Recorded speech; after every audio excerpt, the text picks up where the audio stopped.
सकीब भाई, जो तेजस्वी यादव भी ये बात कह रहे हैं कि भाई चुनाव आयोग जो है वो चुप है, मौन है, तमाम सवाल है, ये सवाल तो हम लोग पहले से उठा रहे हैं।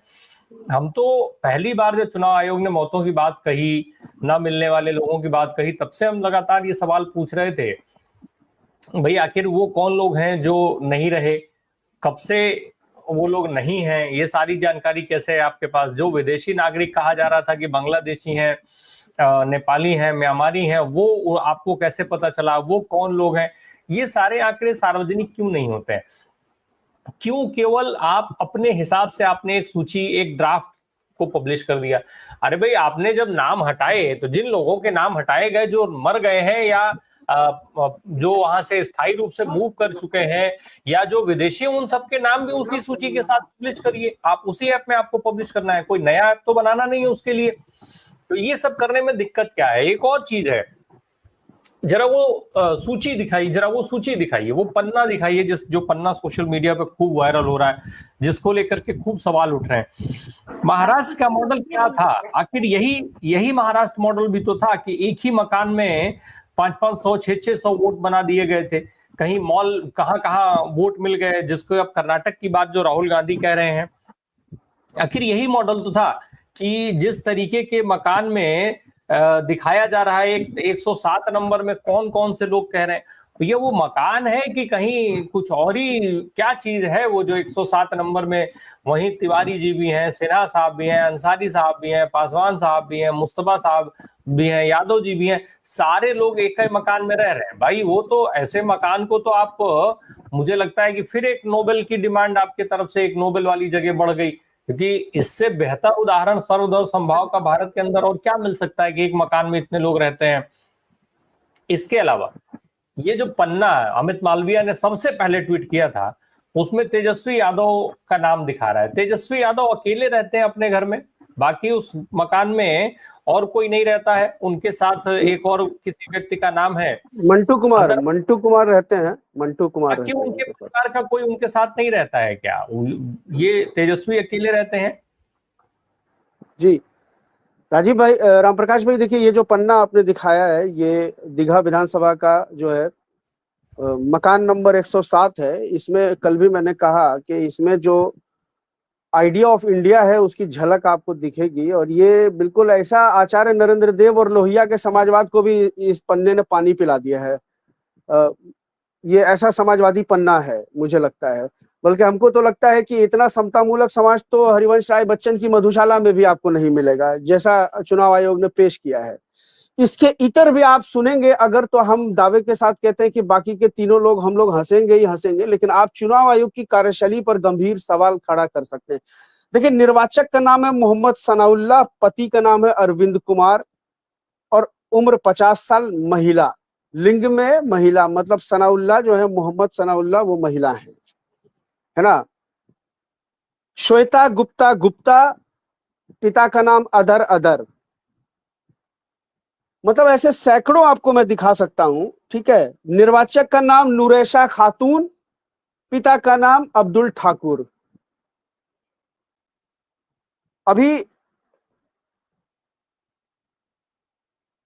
हाँ, दिव्या राज, निर्वाचक का नाम दिव्या राज, फादर, पिता का नाम फादर।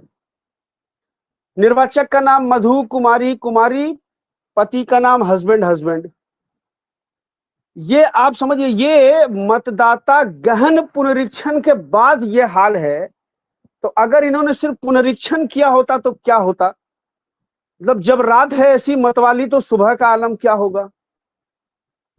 आप अंदाजा लगा सकते हैं चुनाव आयोग कैसे काम कर रहा है। अभी देखिए, और आपको मैं बता रहा हूँ जी, एक और आपको बताऊं कि एक निर्वाचक जो मतदाता नाम उसका मुस्लिम नाम है, और उस नीचे आदमी है, वो उस नीचे पति का नाम अरविंद कुमार लिखा हुआ है। मैंने वही तो बताया, मोहम्मद सनाउल्लाह, निर्वाचक का नाम मोहम्मद सनाउल्लाह और पति का नाम अरविंद कुमार, मैंने बताया तो आपको। जी, और सुनिए, अभी 2 एपिक नंबर की बात हो रही। ये CPIML लिबरेशन का जो माले का जो बिहार का फेसबुक पेज है, आप उस पर जाइए, अभी पड़ा हुआ है, मैं आपको बता देता हूं। गया के बाराचट्टी के बूथ नंबर 305 पर एक एपिक नंबर 2 लोगों के हैं। एपिक नंबर है RBX 0744896। ये एपिक नंबर शांति देवी के एक वोटर आईडी कार्ड पर भी है, उनके पति हैं गणेश मांझी और परमिला देवी के भी हैं, जिनके पति हैं चंदन यादव। ये 2 वोटर आईडी कार्ड एक ही एपिक नंबर के हैं। गया का मामला है, बूथ नंबर 305, सीपीआईएमएल के फेसबुक पेज पर पड़ा हुआ है। 10 लोग गोपालगंज के भोरे विधानसभा में 10 लोग ऐसे सीपीआईएमएल को मिले जो जीवित हैं, जिनको मृत की सूची में डाला गया, जिसमें से 8 लोगों का नाम बाद में जोड़ दिया गया, 2 लोगों का नाम अभी भी नहीं जोड़ा गया है। एक है कुदरत मियां, उनके पिता का नाम है जंग बहादुर खान, और एक और व्यक्ति है शैलेश। हाँ, और एक परिवार में 2 बेटे हैं, दोनों बाहर रहते हैं। एक लड़का मुंबई रहता है, एक लड़का विदेश में रहता है, दोनों को मृत बता दिया गया है। तो इस तरह की धांधली, और राजद के भी लोगों का ये कहना है कि उनको भी बहुत सारे ऐसे लोग मिले हैं जो जीवित हैं, जिनको मृत की सूची में डाला गया है। अब देखिए ये कैसे पकड़े जा रहे हैं। हालांकि चुनाव आयोग ने अपनी तरफ से पूरी कोशिश की कि राजनीतिक दलों को किसी तरह से परेशान किया जाए, भ्रम में रखा जाए।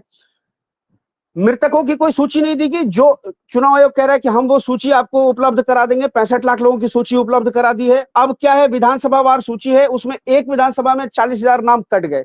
अब उसमें टोटल संख्या दे दी गई है, उसका एपिक नंबर और ये दे दिया गया, क्रम संख्या दे दी गई। अब उसमें कौन व्यक्ति किस कैटेगरी में है, कोई अस्थायी रूप से परमानेंट जो है परमानेंटली शिफ्टेड की कैटेगरी में है, डेड की कैटेगरी में है, डुप्लीकेसी की कैटेगरी में है, या अदर्स की कैटेगरी में है, वो कैटेगरी नहीं दी गई है।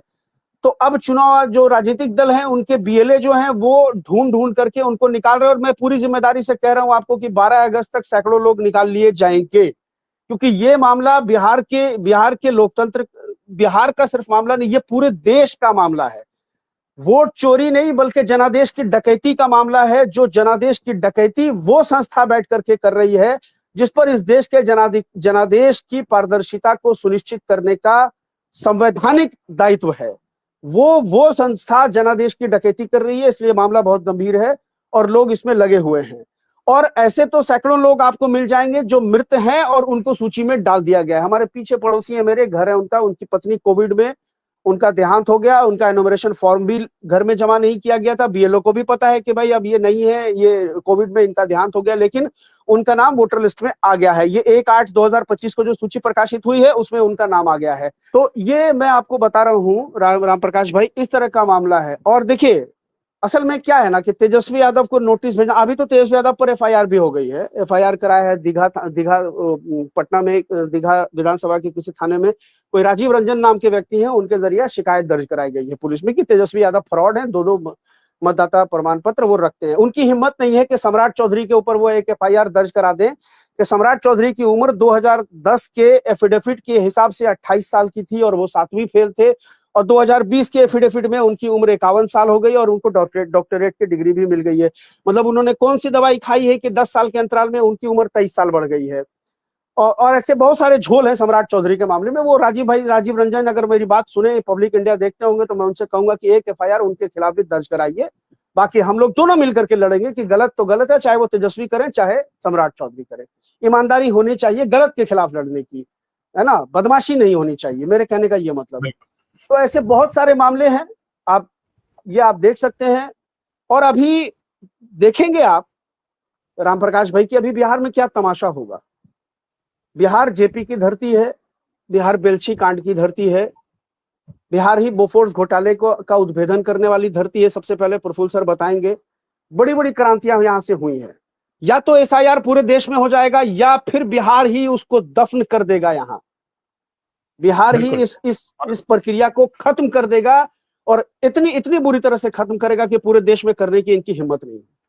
उम्मीद भी यही किया जा रहा है, उम्मीद भी यही की जा रही है कि इसीलिए आरजेडी के लोगों को जो लोग मिले हैं उन्होंने उनको पब्लिक डोमेन में अभी नहीं लाया है, क्योंकि पब्लिक डोमेन में लाने के बाद चुनाव आयोग जल्दी से उनका नाम जो है जोड़ेगा। जैसे सीपीआईएमएल ने बात बताया कि 10 लोग मिले, 8 लोगों का नाम जोड़ दिया गया, बाद में जोड़ दिया गया, ताकि ये जो है चोरी उनकी ना पकड़ी जाए।